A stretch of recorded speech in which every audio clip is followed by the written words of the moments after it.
All right, everyone, welcome back to Inherent Success Podcast, where this is your guide through self-discovery and your healing journey. You'll catch episodes when it comes to your healing journey, coaching, business, fitness. We got all the goods, all about transformational stories. And on today's episode, I have the pleasure of having a special guest. Her name is Jess Yeung. Welcome to the show. Thank you so much for having me. I appreciate it. Guys, I'm laughing because before I press the record button, and I can relate because people butcher my last name all the time, and they're like Quero, Quero, and then they How do kind you of say it? Quero. Quero. Okay. Yeah. Perfect. Now I want to make sure I don't butcher it. No, you're good. So I like to make that little joke to make people feel comfortable because it's totally fine. Like everyone butchers my last name all the time too. Well, I don't even remember names half the time. I'm so bad remembering names. So it happens. It happens to all of us. Yeah, speaking of names, but I recently did this leadership program and we did an exercise where I'm not going to go in too much into details, but it made me realize how unpresent, how not present I was when I was speaking to the person and how important it is to really remember that person's name, especially if you're speaking to them more than once. And I realized, wow, I do this a lot in my life. I think I care about people, or I think I'm actually the smallest little actions and the smallest little things really make a difference when you interact with people. Because when you see them again, you're like, oh, Sally, right? And they're like, oh, wow, you remembered my name. So I think that's just something that's like super, I got traumatized in that exercise. I was like, Yeah. what's your name? Yeah.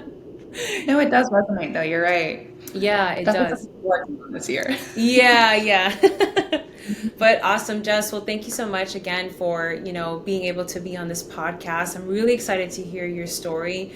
But so just to kind of like start off, I was doing a little research on you. I like to just do some research on my guests, get to know them a little more before they actually share their story. But I was like looking at your profile and just everything that you shared with me through email. It's really interesting, your story. And this is why this podcast is so focused on transformational stories, because it really it doesn't define, but it really builds who you are today, right? Yeah. In a powerful way. So I would love for you to share just kind of like with the audience, how did you get into your fitness journey and who you are today? Like, how did all that start? I would say, like, my fitness journey, and I always say this, like, it's been all over the place. Like, I kind of look at it as like a roller coaster. Very early on when I was in like middle school era, I would say probably like 12 or 13, I struggled really badly with mental health. Was hospitalized, had a lot of problems from there, and was very fortunate to be put into weightlifting class when I went into high school. So when I was in what was it, really early years of high school, I was just put into a weightlifting class, and I found that as a way to really help me decrease stress. From there, it's something that I held on in my tool belt for a very long time, and never really did very much with it besides like just hopping in the gym maybe once or twice a week. When COVID happened and I was stuck not being able to work, I lost my job for a couple months. I felt useless. I felt like I had nothing going on for myself, for my life. And I started getting back into lifting a little bit more and running. I had a couple hiccups when it came to my personal life, and we all have things that happen, whether it be relationships or you lose someone in your life or something like that happens. I unfortunately had a very toxic and unhealthy relationship that I was in, and it allowed me to have a escape, I would say. It allowed me to have something to go look forward to. So the gym, running, all of that was, while I was still dealing with it, was a way for me to handle what I was dealing with in the moment. And from there, once I was able to successfully, let that go and grow up and move on with my life, it's something that I kept with me. And it's been something that's held on. Even the darkest, worst moments of my life has held me together. And I'm so grateful that I found it. Yeah, fitness is a huge part of someone's life, honestly. And they say that, people don't understand what impact it can create, like how big of an impact it is in your life if you choose to move your body, you choose to work out, and you choose to really take care of yourself. It improves your cognitive function. Like it's just there's so many benefits when it comes to working out and moving your body. I guess like I'm curious, I would love for you to share, your mental health been a huge challenge like growing up, from when you were a kid? Was there something that, I mean, you don't have to go into full detail. I think this is a really important question because I struggled a lot growing up with my mental health. It's a long story for another time, but Yeah. it was because of my upbringing, and I was basically grew up surviving. My parents did the best that they could with what they had and what they knew. I always say that because it's just part of my healing journey. And Of course. the way that we grew up was not healthy. It was not a healthy environment. It was very dysfunctional. A lot of just like negativity, unstable. There were times when we were kids and we were homeless. So it's just like a lot of things that really just created that anxiety, and that was Yeah. basically like my programming, and it trickled into my Mhm. adult Oh, you life. do. Yeah. But I'm curious as to, has that been something that has been going on since you were a little girl? Yeah. And not to go in like too into depth of detail, Mm-hmm. but my parents, they did not have a healthy relationship. They divorced when I would say 10. Predating that though, very unhealthy, very similar. They just didn't handle it very well, and unfortunately, the children, which was me and my sister, were around it too much, and it definitely became what normalcy was to us. And I, even like you had mentioned, even in adult relationships, I came to a point where I thought that abuse and neglect and all of those things were normal because it's something that I had been raised around. Not that it was exactly my situation, but it was something that I had thought was normal. And unfortunately, it did cause quite a bit of mental struggle throughout middle school, reason for me to be hospitalized. And then from there, finding fitness has really helped me, one, find, not, I wouldn't say an escape, but find an outlet.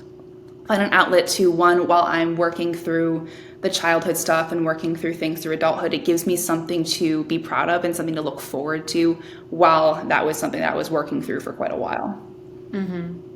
Yeah, and it's a process. It's not. I mean, I don't know how old you are, but I'm 33, and I'm 25. I started. Oh yeah, you're very young, but Got some I'm young too. heels.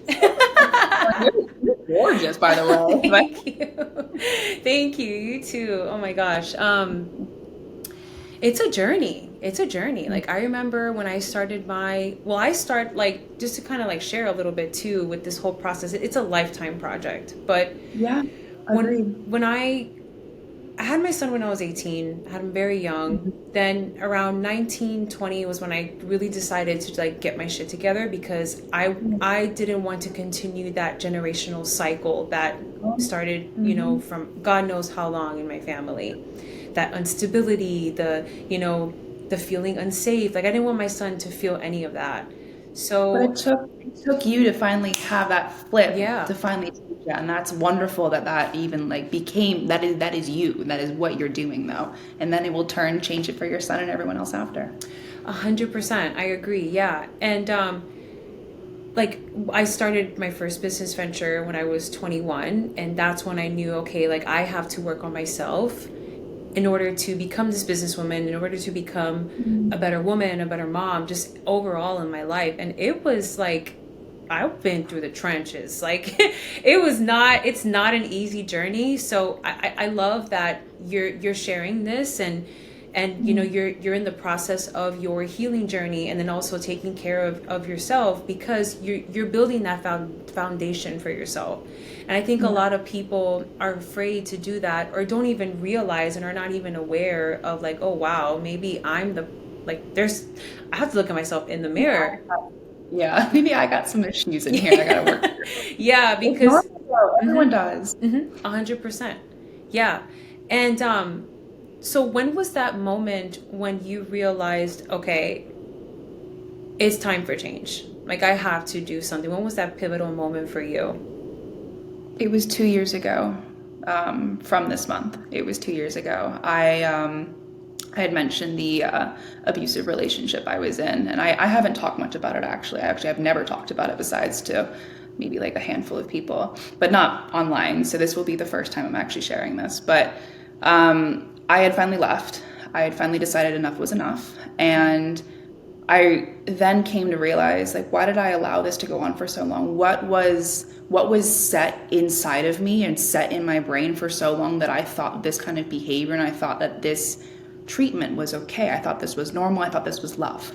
But it never was. Like, this is not what love is. This is not how someone should be treated. That's when that pivotal moment was. I need to figure out why I allowed this. I need to figure out, because the behavior was on them completely, but my acceptance of it was on me. And that's when I came to take responsibility for, there might be something deep down I got to figure out.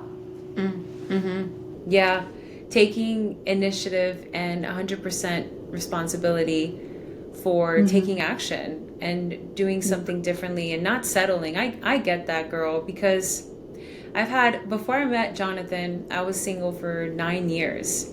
And I've had my fair share of going through situationships, going through, just toxic men, but I allowed it because of my programming, because of like, oh, this is all I can settle for, or that thought of like thinking that, someone being so douchey or someone being aggressive or someone, being like that, you always want to see the good in person, even though all the red flags are everywhere. It's like you just automatically see the good in them because you think that that's normal because that's how you grew up. Yeah.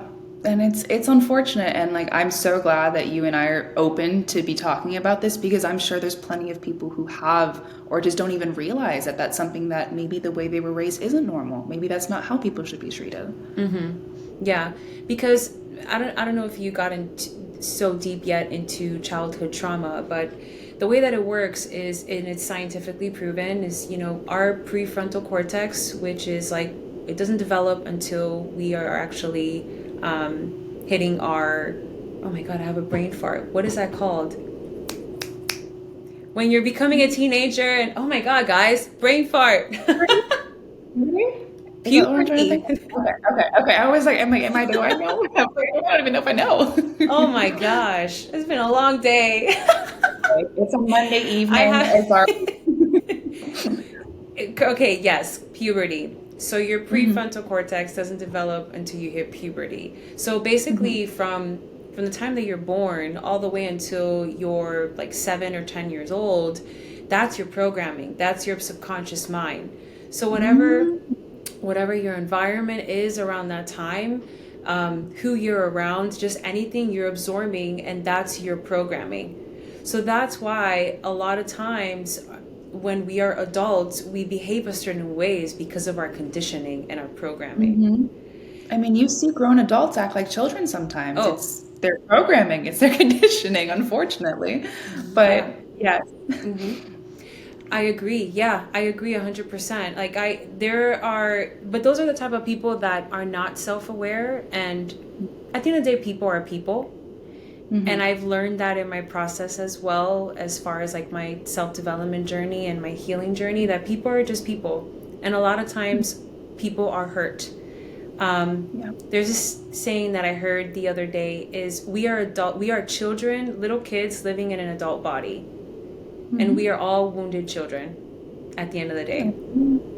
I like that. I like that a lot. And what I learned too was to really connect with my inner child and to heal that part of me. Now it's not like I do agree with you. I love that we're talking about this, because especially for young women, I think that's something that's a struggle. Mental health is a big thing, and that they're talking about it. It's become a more huge, bigger topic, especially after COVID. Because a lot of people were dealing with depression, etc., and all that. That was like a huge pandemic itself. But I think what's going on right now, and that's one of the reasons why I started this podcast, is to be in part of that contribution of that awakening. I feel like the world right now is having this huge awakening of like, wow, you know what? I can heal. I like Mm-hmm. I can be a better I take person. care of myself. Mm-hmm. Hmm. Yeah, so that's I mean, I totally agree. Like that's basically the programming. Like as you're growing up and you're getting older, like you have the power to become aware of your behaviors and take initiative, like you said, and take full control of that. So what would be your best advice for, young women like yourself that are, either going through a really tough relationship or just going through tough things in life in general? Like what would be the best advice for them? I would say the one thing that I didn't do and I wish I did was to rely on the people around me. And even though you might feel alone, because a part of what I was going through was I was isolated. So not only was it like the issue in itself, but I was isolated from the people that I loved. To always still reach out, to always still have those connections to your friends, your family, your therapist, whoever you have that's in your corner or whoever you may need that could be in your corner, reach out. There is 1-800 numbers. There's all sorts of, people that you can go to even speak to ask advice, to just vent to if you don't want someone to speak back to you. Just the more you put out there, the more you'll receive back if you need any help or advice or anything along those lines. Just do not be too scared to do that. That's all I'm asking, or all I'm advising, at least. Yeah. I think a lot of people are scared to do the work too because I call it dark work.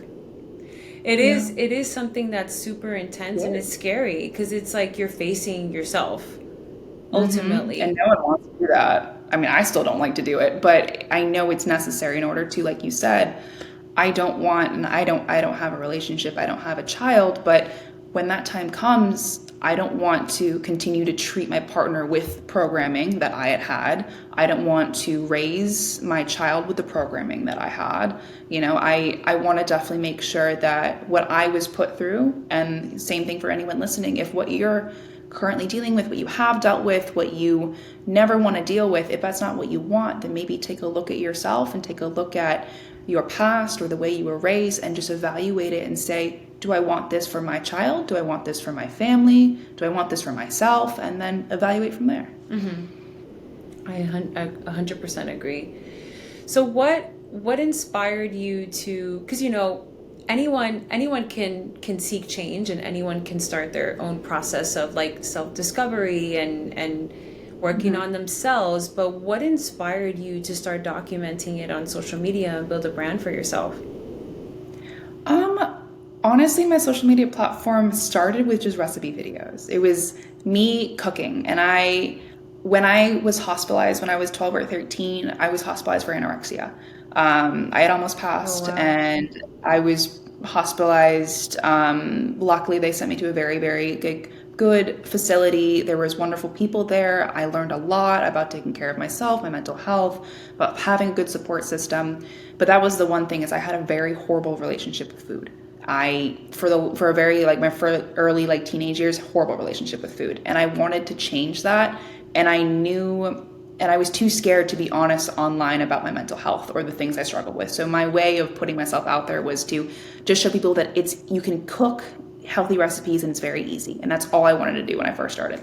From there, it kind of snowballed when I started hitting different pivotal points in my life. When I left the relationship that I was in, when I was, moving here and starting my business, I realized that there's a lot more to me and I want to be a lot more honest online. So it's pivoted in the last like year and a half or so to being more about fitness, truly more about my mental health, truly more about my journey. When I first started, it was mostly just trying to find a way to just help in the most minimal ways possible that I knew how to. But now it's, eventually evolved from that. That's awesome. And I mean, social media is such a powerful tool to share your story.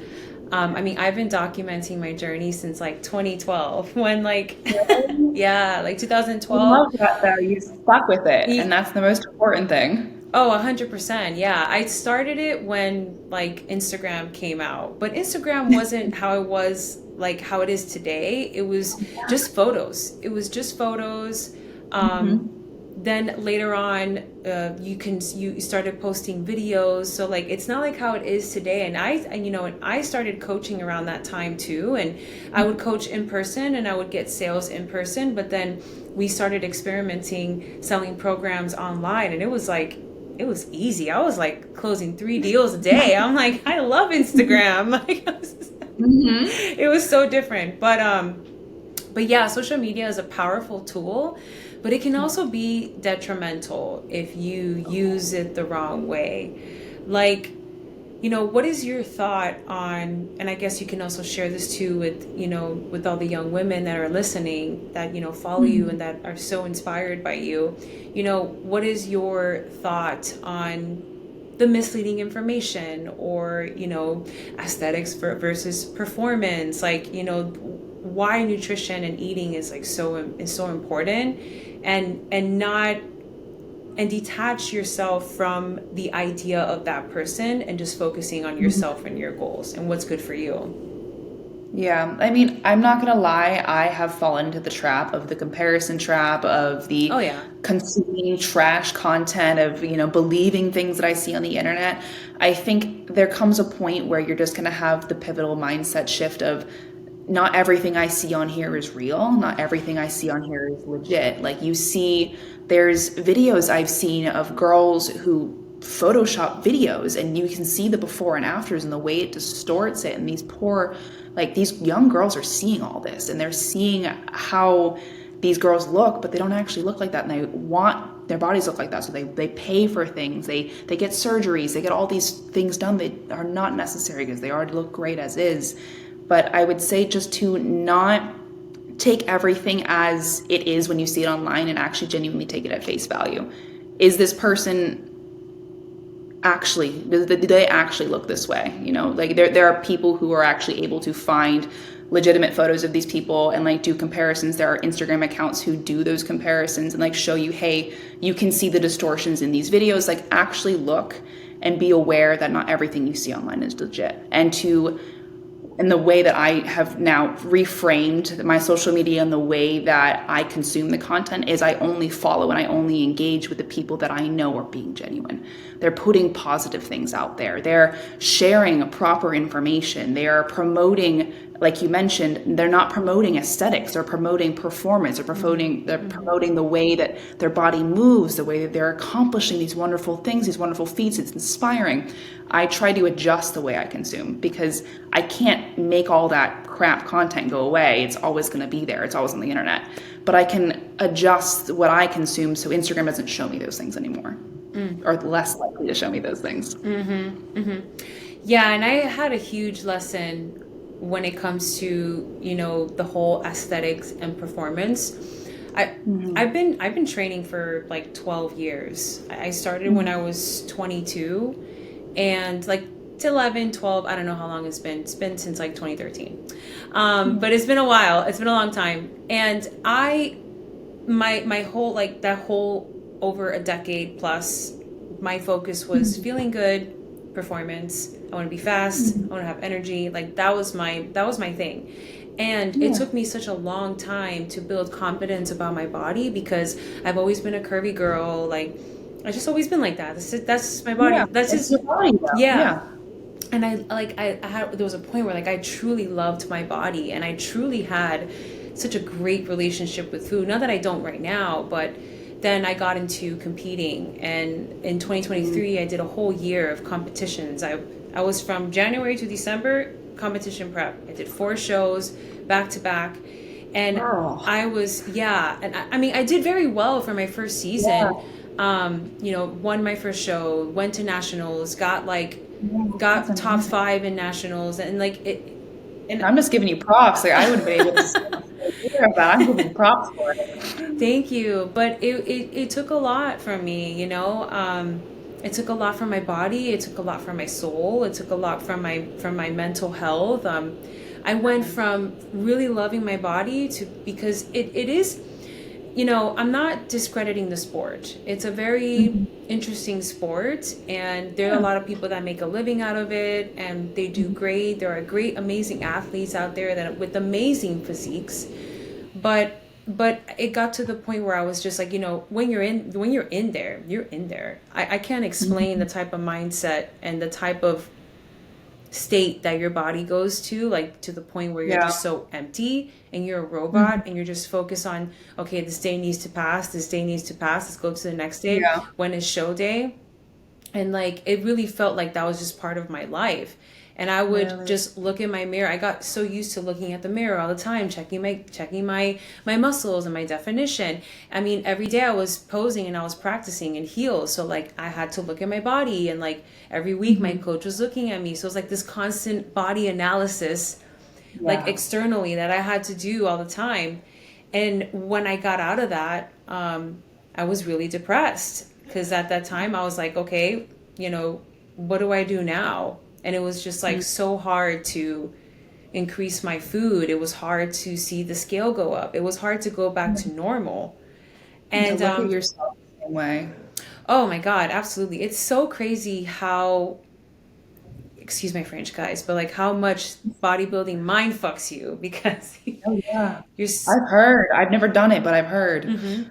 Yeah, so it's really important to, don't get me wrong either. I think that, there are a lot of beautiful women out there with amazing physiques, and like I'm just like, you Mhm. go girl, like I'm always That's all you. hyping women up, but there's a difference between like, okay, you're being truthful and that's how you really look, and then like, are you just Mhm. editing your photos and your videos to like get money from people or to have this false expectation? But at the end of the day, it's like you never know what that person is going through, but Mhm. I agree 100%. It's like just be careful who you're following and be careful who you're listening to, especially at a Yeah. very young age. Of course. No, that's the biggest thing is like TV, movies, everything. Like I try to be very intentional with what I consume. Same thing like with books, with podcasts. I try to consume very minimal. Like I try not to be extreme about it, but I try to limit my time on social media because you can see, how your phone tells you if you have an iPhone, how many hours you spend on Instagram, how many hours you spend on this app or that app. And it gets a little ridiculous sometimes. Someone told me that they spent like 3 hours one day on Instagram. And I'm like, oh my Oh goodness. my Like, God, three but that's hours some, like straight? I guess over the course of a day. Oh, okay, okay. But that's some constantly consuming content. So what kind of content are you consuming during that time? Is it all educational? Are you getting an impact, like a positive impact from all of it? And if the answer is no, then you got to be honest with yourself and then, work from there. I agree 100%. Everything that you consume sets the tone for the day. Everything that you consume, who you speak to, what you watch, it plants seeds in your mind. Your mind is, have you ever heard of Jim Rohn? Jim Ron, no, I don't think I have. Oh my God, look him up. Okay, I He's will. I amazing. don't. He's amazing. He's an old philosopher. Very, very old. He died in the year 2000, but he's an old man. Like, he just speaks so much wisdom. When I first started my personal development journey, he was the first person that I would listen to. I still listen to him this day. I call him Grandpa Jimmy. Oh, that's so cute. I wrote his name down, so I'll look him up He's after. amazing and he has so many amazing books. I would recommend, yeah, checking him out and then also listening to The Power of Ambition. It's free on YouTube. You can get it on Audible, but it's like the whole audiobook is free on YouTube. The Power of Okay. Ambition. And I love him because he talks, the way that he speaks about life and life lessons is Hmm. just like, it's so simple, but it's so important. He speaks about all the Yeah. fundamentals of, the diseases of attitude, how to take Hmm. ownership in your life. What are the steps to Okay. take to change your life? And there's a saying that he says, change your mindset, change your life. And that's a Hmm. model that like that's something that stuck with me ever since like I started listening to him.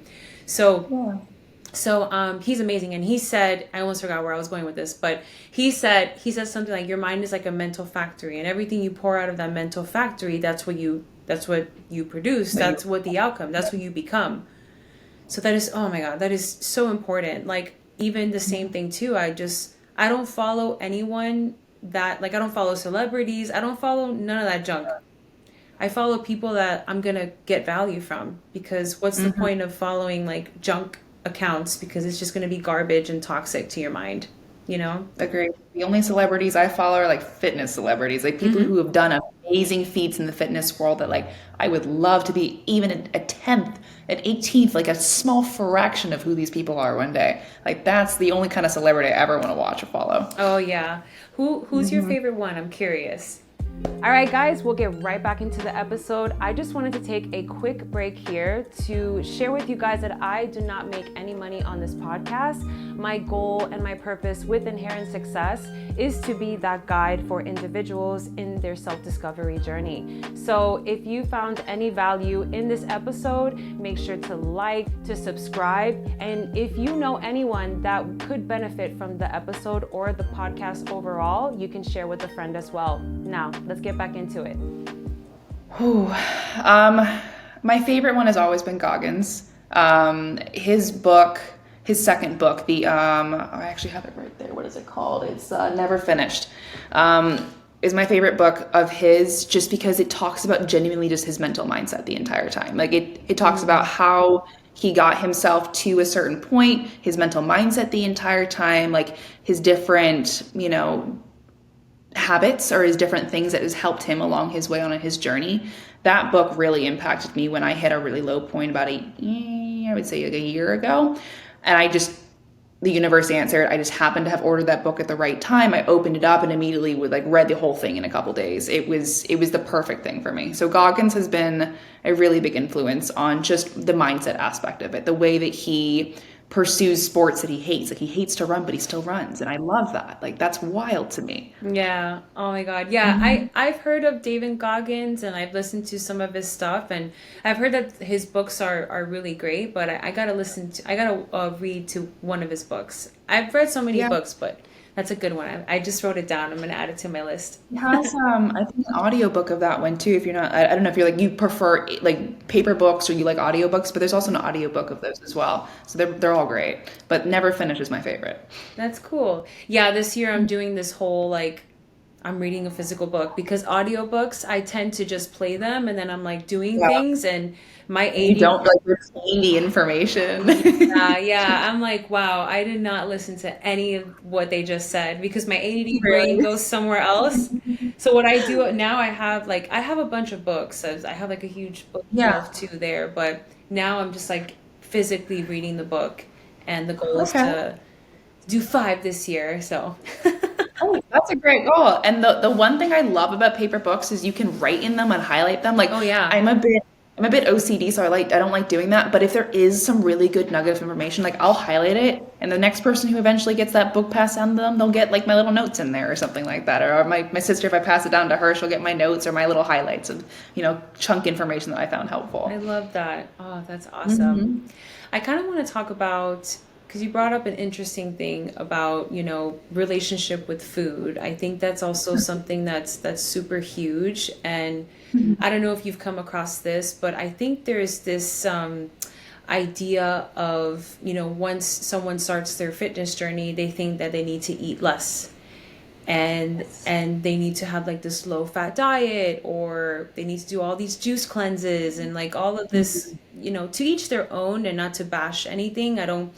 I So don't many fads there, though. Oh yeah, 100%. So like what is your take on, like the whole traditional like someone starts a fitness journey and they think like they're afraid to eat or they're afraid to lift Yeah. weights. That's a huge one. Women, there's still Oh women yeah. out there that are extremely afraid to lift weights because they think that they're gonna be super bulky or like a guy like They're gonna balloon up, yeah, basically. which takes a long time, but Yes. yeah. Long, many, many years. Like if a bodybuilder will tell you that they can't balloon in a week, Oh yeah. lifting heavy weights, I promise you guys won't. Yeah. Um, when it comes to like nutrition and when it comes to basically eating, when it comes to starting your fitness journey, I would say you are increasing activity. Because you're increasing activity, you need to be able to eat more. And I would say to prioritize protein. The biggest thing that I've found, even people who like say, well, I'm not gaining more muscle or I'm not getting the goals. I'm like, how much protein are you eating? Are you eating enough? You're like, well, I eat like a little bit here and a little bit there. Mm. Like one, I'm not saying to count calories. I'm not saying to calculate, your macros. You don't have to go that crazy or in depth. I don't even calculate anything. The only thing I've ever calculated has been my protein intake.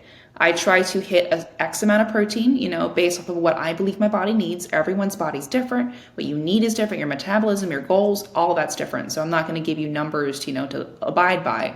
But what I'm saying is to evaluate how much you're like what you're actually putting on your plate. So if you're putting more bread, more vegetables, and more stuff in comparison to the amount of protein you're eating, you might need to increase your protein, because something I would definitely say I recommend starting with. Like the big wellness trend I've seen is like avocado toast.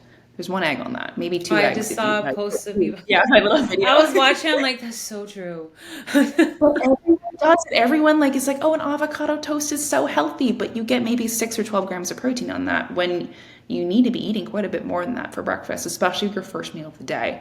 So I would say don't go crazy with the keto diet or the pescatarian or whatever diets you see that are, seem wonderful on the internet. I would just say start by looking at your current diet, and don't even call it a diet. Look at your nutrition, I would say. Look at what you're currently eating. Evaluate that. Are you eating processed foods? Let's start with that. Are you eating frozen foods? Okay, let's maybe try to venture towards a 50-50 balance of half frozen if you're too busy to do, cooked all the time, and then maybe half cooked. And start to work your way towards fully cooked by yourself, or meal preps, or whatever that, whatever you can handle or do, but try to manage it in a reasonable amount.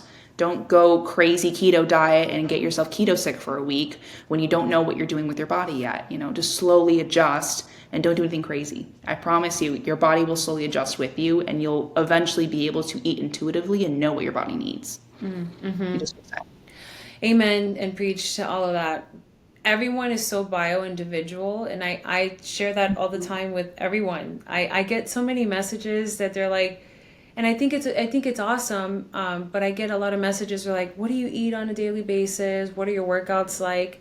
And I tell them Yeah. straight up, I go, I can tell you what I eat, but it may not work for you. It's not going to give you the same exact results. Mm-hmm. Mm-hmm. It might not, it could, but it most likely won't be, because your body is built differently. Your metabolism is built differently. Like everything about you is different than someone else. 100%. Yeah. Everyone's so different. Like if I eat avocado may be great for me, but it may be horrible for you because maybe you'll get bloated, digestive issues. Like there's just so everyone's so different. And I really don't and I mean, I'm guilty for this because I did one before, but I really don't like those what I eat in a day videos, because Hmm. it's like, okay, yes, some of them have disclaimers in the bottom, which is Yeah. awesome. That's great. Like I love that, because if you just post that and you're like, this is what I eat in a day, message me for my program, it's just Hmm. very misleading to especially young women out there that they have no education on how they can better their nutrition, how they can become more active and get results, especially the women out there that never worked out in their lives. They've never followed any type of diet. They don't know what a healthy lifestyle is, and they see like this Hmm. really fit girl saying, "Hey, purchase my 30-day program," and then just like give them a cookie cutter meal plan, Yep. and it's just Hmm. it's just so misleading to a lot of women out there that just really Because the want to get majority of these results. people just want money. Yeah, the majority of these people are just trying to get money. They're not caring about people actually changing their lives for the better. And that's the unfortunate part, is to make sure anyone listening to find people who actually care about, if you're looking to purchase nutrition plans or fitness plans or anything, don't find someone who does cookie cutter stuff. Find someone who cares, asks about your goals, asks about each individual aspect of your life, your allergies, like when it comes to nutrition, things that affect your body differently. Like get someone who cares in depth about what you're wanting for yourself and what your body's actually like, then you're going to get the results you want. Yeah, ultimately, what it comes down to is just like the end goal is, just getting some type of return on that and not really focusing on the individual that needs help, which is sad Hmm. and it's unfortunate to see. But I think like the best thing would just be, like you said, like really do your due diligence and do your information on like, okay, if I'm gonna start this fitness journey, like where can I go? Like I really need help. Like, well, I Hmm. never had a coach. I'm not recommending anyone. I'm not recommending that, but Even for bodybuilding? no, for bodybuilding, yes, that was the only time I ever hired someone as a coach, because that was necessary because I had no idea what I was doing. Oh, it's okay. We'll cut that out. Okay. We'll cut it out. I just got scared. I'm like, oh my God, is my phone ringing? That scared me. I thought, No, you're good. The good thing is that I have an editor and he'll edit all this out. So, okay. so you're good. Yeah. So for bodybuilding, yeah, I did have to have a coach because I've never done it before, and that's something that Mhm. I don't know anything about. But when I first started, I never really hired a coach. Like I just did it through experience. Like I just hung out with people that really knew about working out, and I would Yeah. just learn on my own. And oh my God, I made so many mistakes. And then it wasn't until like 2019, I finally got like officially got my certification for coaching. And that's how like Mhm. I feel like now I'm just still always learning and growing. I would never go into a room and just not in fitness only, but like I would never go into a room and say and act like I know it all. I'm Yeah. always a student. Like I don't know if you agree with that, but like I think it's really important to remain a student all the time and always be willing to learn. And also yes, but be like a yes, learn, but also be a product of your own conclusion. Because if you see something that's not right, obviously you're not going to tell them, Mhm. "Oh, that's not right." I just like nod my head, but ultimately I'm the product of my own conclusion, and if I don't see that that's right, then I'm not going to do it. Yeah, of course. Yeah, Of course. yeah. Um, awesome. So I totally had a brain fart, but You're good. this is live, people. But yeah, no, I really wanted to ask you that question about having a good relationship with food because Mhm. it's something that's so important, not to be afraid to eat and don't think Yeah. like, okay, I'm gonna start this, so I'm just gonna eat a lot less so I can lose the weight that I want to. Don't skip meals. Don't start skipping meals. That's all I'm asking. If Yeah. you start bodybuilding, you start lifting weights, don't start skipping meals. Your body actually needs the calories, it needs the nutrition. Just make sure you're eating properly, is all I'm asking. Yeah, absolutely. Speaking of performance as well, I saw that you did do that major Spartan race. So how was that like going into that? That was something that I read that you had a goal. It was a big goal of yours. So how Mhm. was it training for that? How was it actually doing the race? How did all that go for you? Um, I wanted to make sure I haven't done a Spartan, so I've done an Ironman. Oh, Ironman. Um, Sorry. you're good. I was a little confused. The Ironman, it was something that I wanted to do for a little bit. It had always been a bucket list goal of mine. I just thought I'd never be able to accomplish it. I thought it was something, and I was like, oh, like only guys do that, or only people who are really, really good at sports do that, or people who are really, really fit do that. Like, there's no way. But it was in the back of my head, and I was like, okay, like that'd be cool, but I could never accomplish it. And then the guy who influenced me, it was my old friend, my old boss. He influenced me to start running, and like you had mentioned before, like being around the right people, being around the right environment to one learn from, to influence you, to just make you a better person overall. Like I was very grateful to have him as, a boss and as a friend. He influenced me to start running, but also encouraged me or even just planted the seed in my head like, hey, I'm gonna do an Ironman because him and I did we did what did we do? It wasn't a Tough Mudder, it was a Savage race. We did a Savage race together, and he looked at me afterwards. He's like, "So what's next?" And I said, "I don't know." He's like, "How about an Ironman?" I'm like, "You're nuts," and I thought like it wasn't possible. I thought I couldn't do it. He's like, "You can though," and I was like, "Okay." So I thought about it for a while. Um, we were going to end up training together, but I eventually left the company, moved back to Sarasota. He ended up doing a full Ironman a couple months before mine, and I just started training. I started training around the time I was still living in Cape Coral, but it was about, I would say, 6 months of training. It was kind of like on and off. I had a little stint of like not training because I had moved here and I was trying to get myself acclimated. But it was a lot. It was a lot more than I had anticipated it to be. But it was perfect, and I think it lined up perfectly for me because I was really trying to find a way to figure myself out and to really get to know myself. And because I just turned 25 in December, so I'm kind of like was hitting a pivotal moment of like, who am I as a person? Like, what are my goals in life? You know, what do I want to do with my life? Which I'm sure I'll never have the answer to. And basically everything from there, like I had no idea who I was, and this helped me kind of introduce myself to myself in a way, really see what I was capable of, really see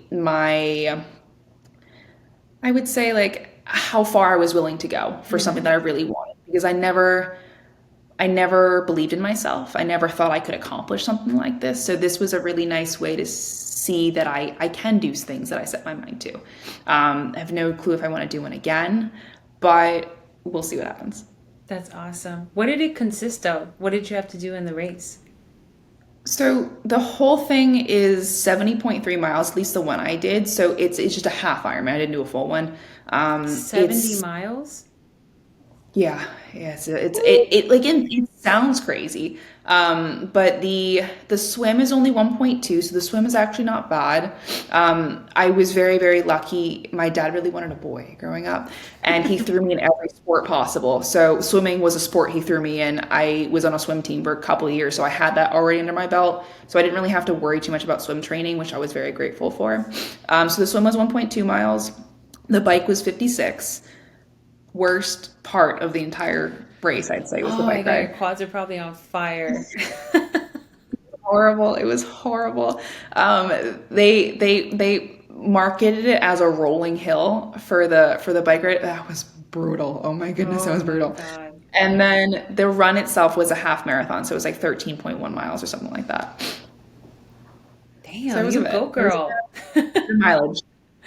Oh my gosh, that's amazing. So now next you want to do the Spartan. That's what I meant to say. Yeah.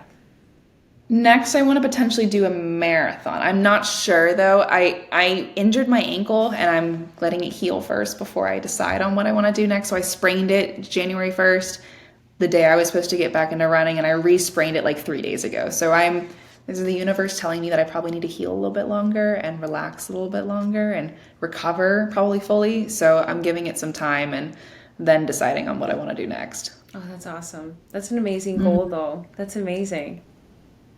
Thank you. I'm just glad I got it checked off the bucket list. I was like, I'm turning 25. Let's get at least one bucket list goal checked off. So that's one of them. Oh, that's awesome. Yeah, Hmm. right now I'm training for the High Rocks. It's in Miami. Oh, yeah, I heard about that. Yeah, so it's like a half a marathon, so like 13 miles, the same thing, but it's like Wow. every I don't know exactly how, but like every I Hmm. think like I don't know, every mile or so, like you have to do like Hmm. rows and you have to do like different movements, like different Hmm. exercises. I don't know the full That's details, Jonathan incredible. does, but um and running like it's hard. I'm not a runner, but I've been Hmm. pushing myself every week to run. I think the most I've done, I just need to learn a little bit more about it and like what's the proper Hmm. training for it. I've been, Yeah. typically I'm doing, I don't know, I'll do like a mile, like my fastest pace, a mile. And then Hmm. another day I'll do intervals. And then on Sundays I'll do Yeah. like steady state. So it'll be like a long one. The most I've Yeah. ever ran Perfect. nonstop was like 3.5 miles. But Yeah. that's about it. I just need the proper training. I got this. You know? The three chunks is right. So a short run, interval run, and a long run. Like that's exactly how I set up my training when I trained for my first half marathon. So you're doing it properly. It's just slowly like working on increasing the mileage over time. So Okay, you'll get okay, there. good. Because You're doing it right though, I promise you.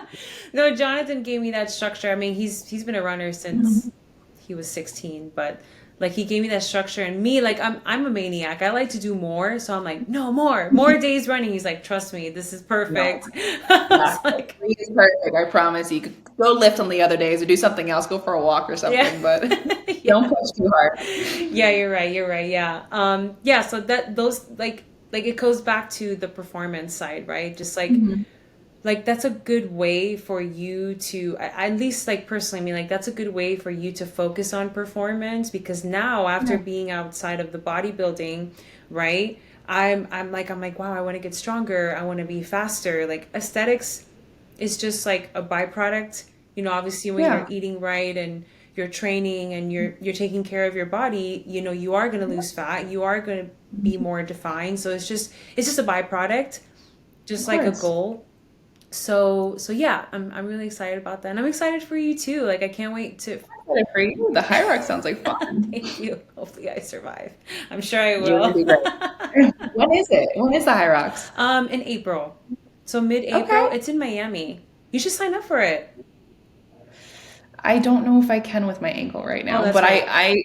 someone asked me about it and I was like, that sounds like so much fun, but I'm too scared to push myself and like I'm wearing ankle stabilizers right now. Like I'm too Oh, scared to like wow. screw it up again. It is what it is, just weak right now, but Yeah. I would love to.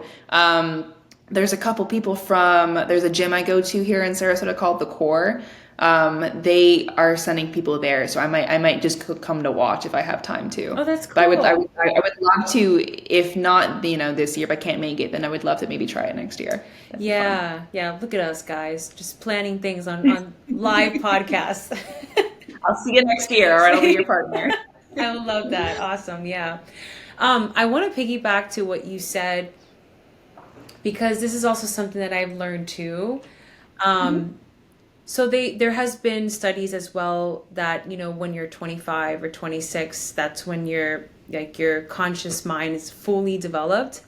And that's why a lot of times around that age, and it's interesting that you said that because when I was that age, that was around the time where I felt a little lost and I felt like, okay, I need to figure out what am I going to do because what I'm doing right now is not working, even though I've already been doing the work as far as like investing in myself and I was in my doing my online business and my coaching and part of a Mhm. multi-level marketing company. I was building a team. I still felt like I was lost, but I think it was just more of shit from my past that it just continued to show up in my life because to me personal development I thought was just okay, I'm gonna grab everything that I went through in my life and just put in a little box and kick that. Forget all about I don't even it. want to think about that. But what I didn't Yep. realize, it was just unhealed wounds that just kept reopening and reopening. And it showed up in my business, it showed up in my finances, it showed up in relationships, Hmm. friendships, as a mother. And around that time, I pretty much went through the same thing. So what you're feeling right now is just that moment of like, okay, who am I? Like, who am I becoming? What is my purpose? They call it like there's just something that they say every year, and I'm having another brain fart. When I figure that word out, that term, I'm gonna text it to you. Okay.